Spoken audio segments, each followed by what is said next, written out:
Welcome to Learn English Podcast every day. Your daily dose of fun, practical, and easy to understand English, anytime, anywhere. Whether you're on the bus, cooking dinner, or taking a break, we've got you covered. This channel helps you improve your speaking and listening. So hit that subscribe button bell and start your journey to confident English, one day at a time. Let's get started. Welcome to the deep dive. You know, it's funny. So many of us spend ages studying English, right?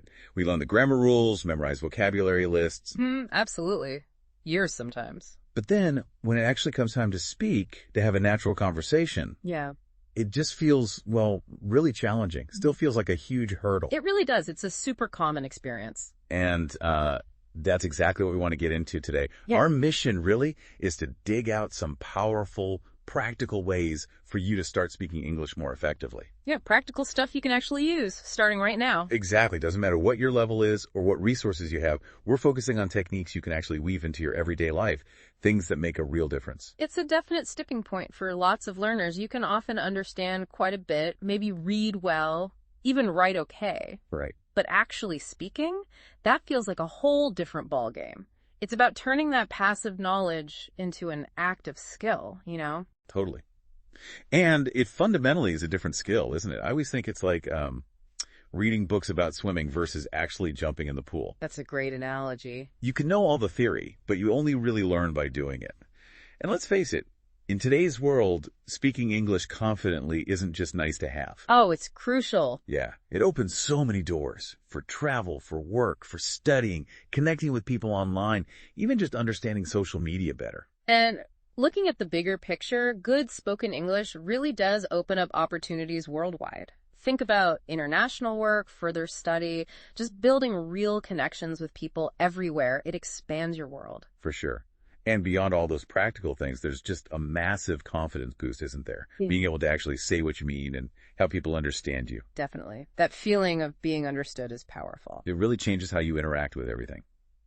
So, yeah, today we're diving deep into 5 powerful strategies to help you bridge that gap, to go from just understanding English to speaking it more easily, more confidently. 5 really solid methods you can try out starting today, whatever your situation. Okay, let's kick off with strategy number 1. Now, this might sound a bit odd at first, but bear with me. It's speaking with yourself. Yeah. But what's great about this is it totally lowers the pressure, right? There's no one listening, no fear of judgment. It's just a safe space to experiment. Exactly. So how do you actually do it? Well, you can try just narrating your day. Like when you're making coffee. Okay, I'm pouring the hot water now. Or walking down the street. That car's red. There's a dog barking. Or you could take it up a notch. Pretend you're explaining something, like giving a mini tutorial on how to use your phone, or maybe explaining a simple recipe out loud. Ooh, I like that. That act of explaining forces you to find the words and structure sentences on the fly. It might feel a bit strange at first, talking to yourself. I get that.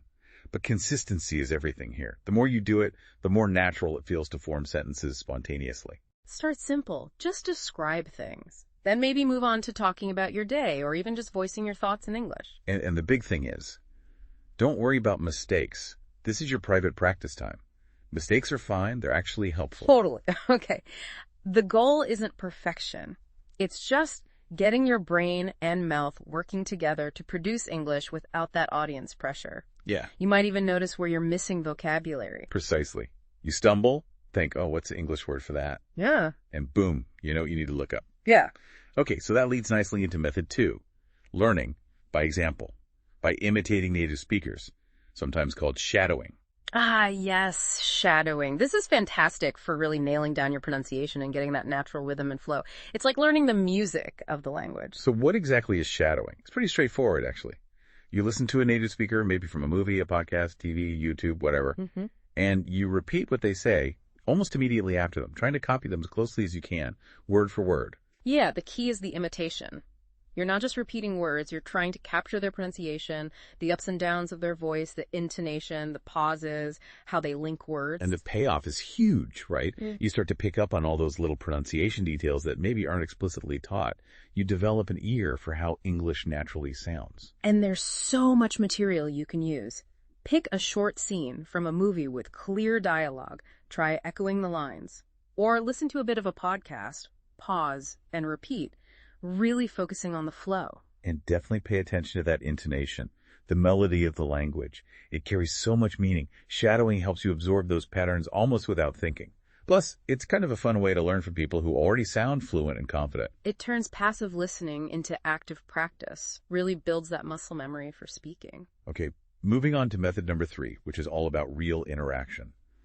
Joining speaking communities. Because, let's be honest, while practicing alone is good, You eventually need real conversations. There's no substitute for that spontaneous back and forth. exactly. That's where you really learn to navigate actual communication and build that real-world confidence. Luckily, there are tons of ways to connect now. Yeah, loads.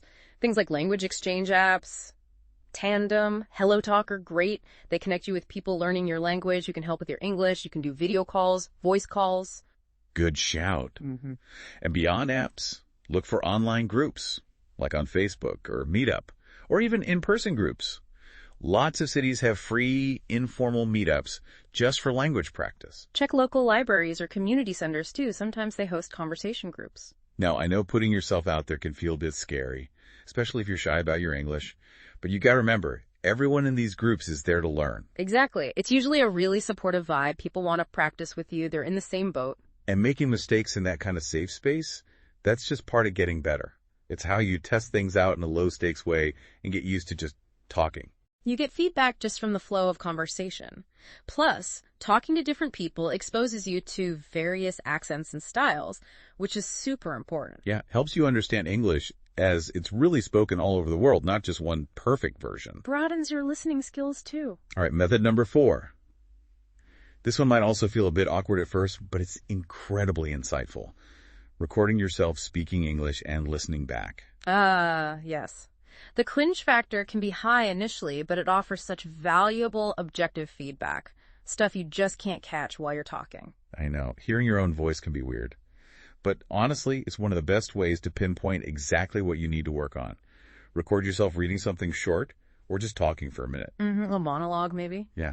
Then listen back. Really listen. You'll notice things about your pronunciation, maybe where you put the stress on words or if your sentences sound a bit clunky. You can really zoom in. Are you pronouncing the sound right? Are you stressing the right syllable? Does the sentence flow okay? And what's really cool is tracking your progress. Record yourself every few weeks or so. Listening back over time, you'll actually hear the improvement. That's super motivating. Yeah, concrete proof you're getting better. You might also notice filler words you overuse, like, or like, or if you speak too fast sometimes. That awareness helps you self-correct. Plus, just getting used to hearing yourself speak English makes it feel less strange, more natural over time. It builds confidence in a really unique way, just you and your own voice. You become your own coach, in a way. Okay, method number 5. This one is often seen as the ultimate goal for really natural, fluent speaking, thinking in English. This is the big one. Getting to the point where you're not constantly translating in your head from your native language. Exactly. When you stop doing that mental translation, your speaking becomes so much faster, smoother, more fluid. But how do you actually start thinking in English? It takes conscious effort. It does. But there are practical ways to get started, like literally labeling things around your house. Put sticky notes on the door, the table, the window, the kettle. Simple but effective. Constant visual cues. Yeah, it builds that direct link between the object and the English word, bypassing your first language. Another thing is to consciously try describing things you see during the day. In English, in your head. See a dog. Don't think the word in your language first. Try to form the English thought. That's a fluffy dog. It's about actively practicing forming those thoughts directly in English, little by little. And the more you practice this, the more automatic it becomes. Your brain starts to default to English for certain thoughts. And that's the key to real fluency. It really is. It underpins that effortless, spontaneous communication we're all aiming for. Right. Now, obviously, learning to speak well isn't always a walk in the park. There are hurdles, challenges pretty much everyone faces. Let's talk about tackling those. A huge one is the fear of making mistakes. Oh, absolutely. Massive barrier for so many. The anxiety about saying something wrong, sounding silly, being judged. It can be paralyzing. It really can stop you from even trying. But we have to reframe how we think about mistakes, don't we? Think about learning your first language as a kid. Yeah, kids make mistakes constantly. All the time.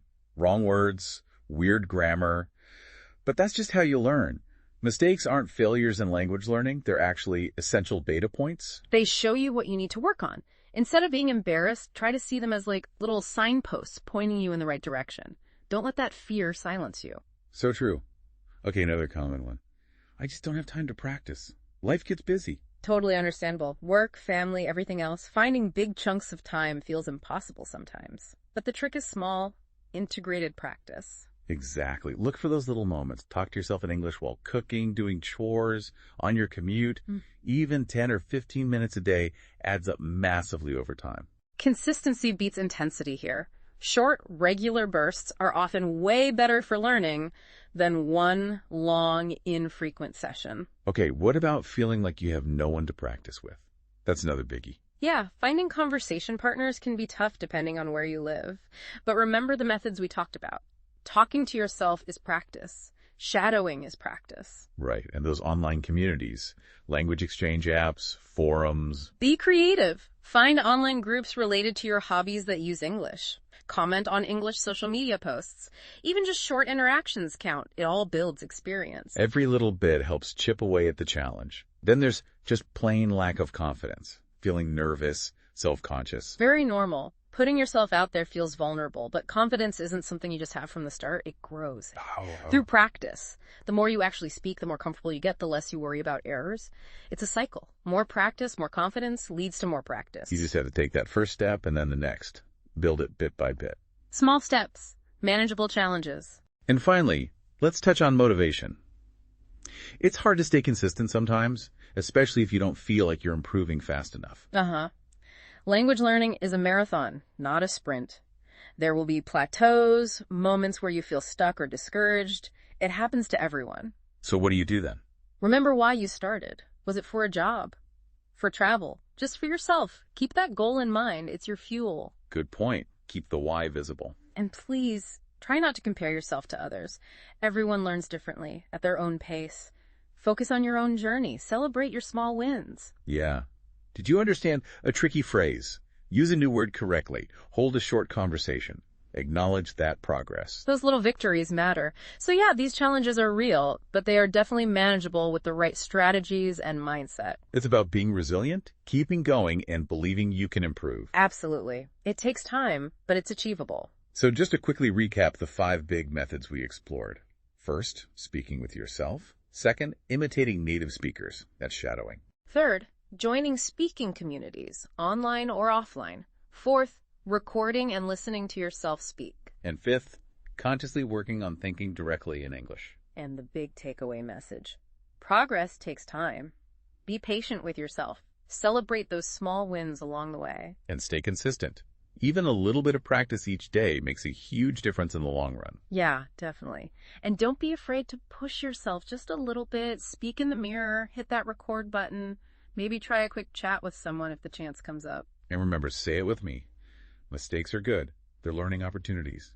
Embrace them. Keep thinking about all the amazing things speaking English unlocks for you. Travel, connections, career stuff, just broadening your horizons. So stay motivated, keep practicing, and trust yourself. Yeah. You can definitely do this. You're not alone either. Think of all the other people learning alongside you. Enjoy the journey. Right. So here's a final thought to leave you with. Think about those 5 methods we discussed. Which one feels like maybe the easiest or most interesting for you to try first? And what tiny step could you take, maybe even today, to start integrating it into your routine?